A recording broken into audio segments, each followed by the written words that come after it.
How would you guys like to do a Zoom? Am I close enough for you yet? All righty, guys. Well, your homework, your 10-2, not a lot of great problems like this. This is a classic problem. You have went to O physics over here. In fact, none like this, but it's a classic problem that you're likely going to see, at least on a multiple choice, if not on a free response question. It's pretty popular. So what we have here is I've got it set up for a falling mass at 5 kilograms. I can change it to 2 masses and whatever, but here's what's going to happen. I'm going to start the thing falling. And hey, there it goes. It accelerates. Isn't that exciting? And it tells me what the acceleration is and everything. But on your AP exam, they don't tell you all this information. Okay. So how do you figure out what all that stuff would be? All righty. So here are really the two big questions that they always ask with this kind of problem is one, let me start my scribbling. And let's keep it blue. One is, what is the tension in this cord? And two, what is the acceleration of that mass, which is 5 kilograms right over there? How would you find that?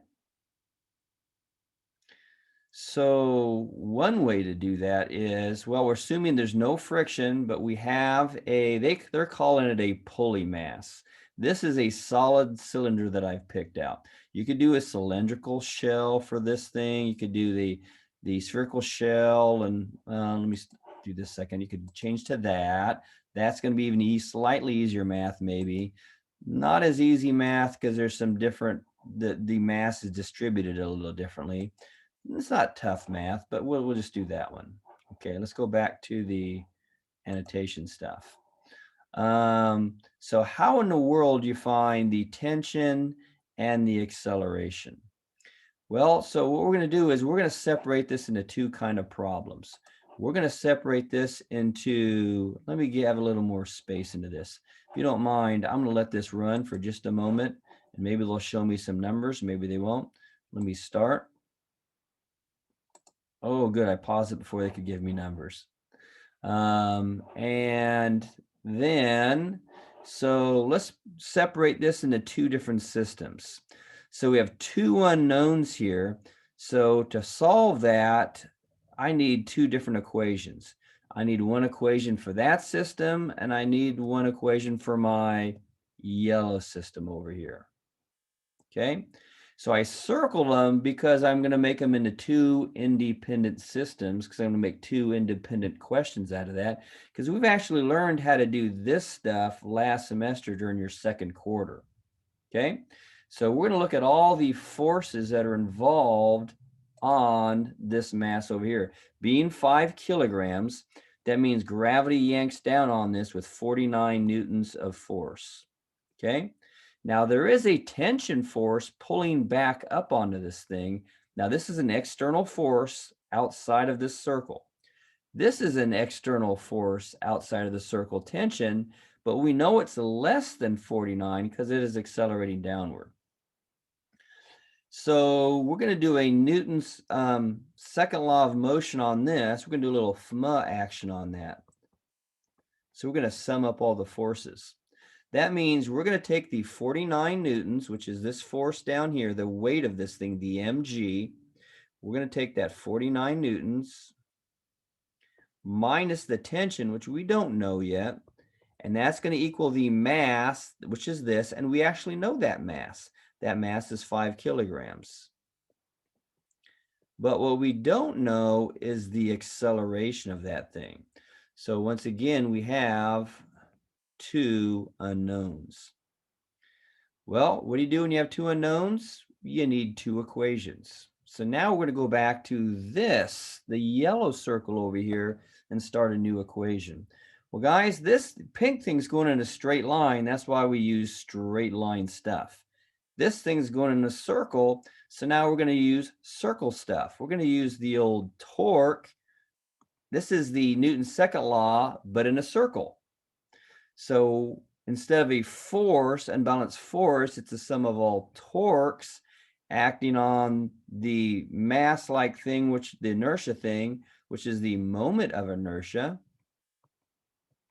which is the video on the Google Classroom, and times the angular acceleration.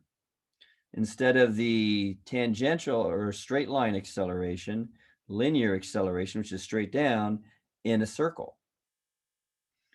So we have to have this in terms of that so things cancel out. Well, guys, what provides the torque on this is the tension, right? At a right angle. This is the lever distance, the R, and this is the tension right here, yanking down.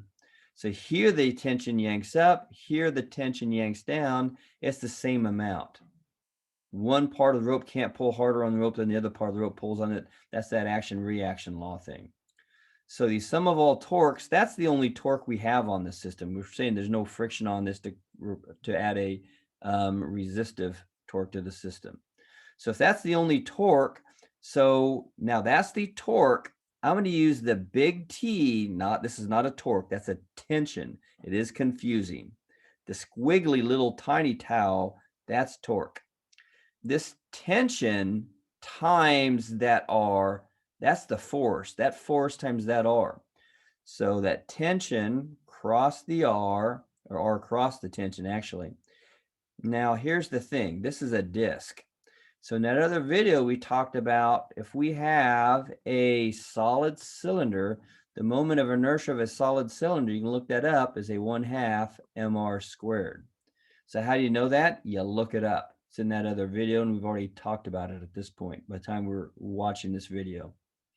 So rather than leaving that as an I, I'm going to substitute the 1/2 mr squared in for the I. And if you remember, we wanted that in the acceleration terms, that acceleration equals the angular acceleration times the radius. So that means the angular acceleration is the acceleration divided by the r. So I'm going to substitute the acceleration divided by the r for that fish symbol, the alpha. And there you go. You might say, hey, that looks frickin' complicated. Well, it's going to get really easy in a second because look, that r is the same as that r. That r is the same as that r. Now things have gotten a whole lot easier. Now the tension, which is the same tension as there, is equal to 1/2. Now this is a different mass, so I should have probably noted that. This is the mass of the box, falling mass. I guess put F for falling mass. And that's the mass of the pulley. Mass, what they're calling the pulley, which is the solid disc. They're two different masses. So 1/2 the mass of the pulley times the acceleration. And we know some of these answers. Let me go one further. The mass of that pulley is 10. 1/2 of 10 is 5. T equals 5a. Now it gets a whole lot easier. Now I can just input that in for that T, or vice versa, however you want to do this magic. All right, so let's go to green. So finally, now what I have is 49 newtons minus T, which is really 5A, because I've substituted that in, equals, I'm just going to make this a 5A. I'm going to leave off the kilograms so it's less complicated. So I add that to both sides. So now I have 49 newtons equals 10A. That means my acceleration is, well, this gets pretty easy, 4.9 meters per second squared. Remember that was kilograms. The 10, that was 10.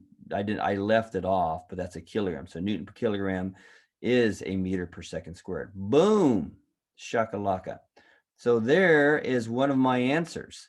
The acceleration is 4.9 meters per second squared. What about my other answer, the tension? Well, that's pretty easy right now. It's just 5 times the acceleration. So 5 times 4.9 is 19.6 newtons. Done.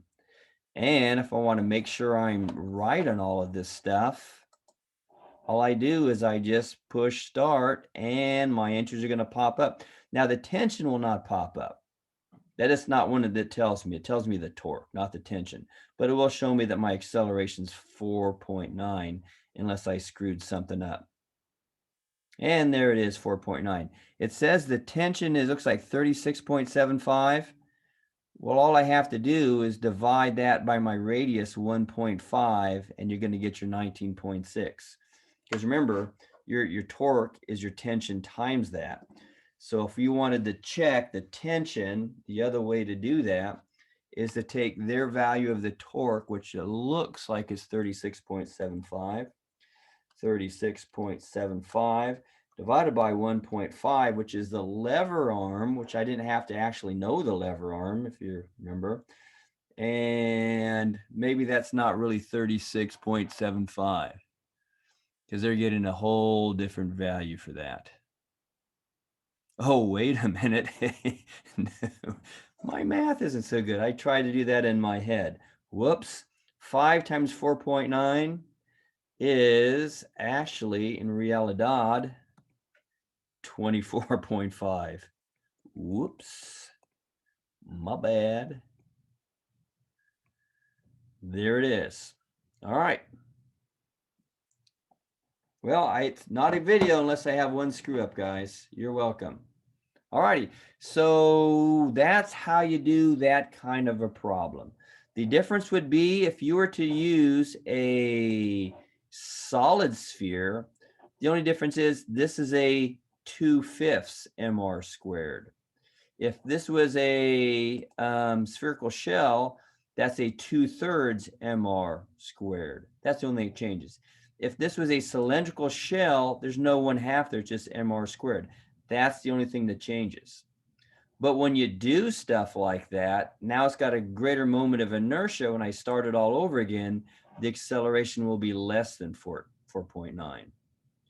And the one with the least amount of rotational inertia is the solid sphere, because the mass is close to the point of rotation.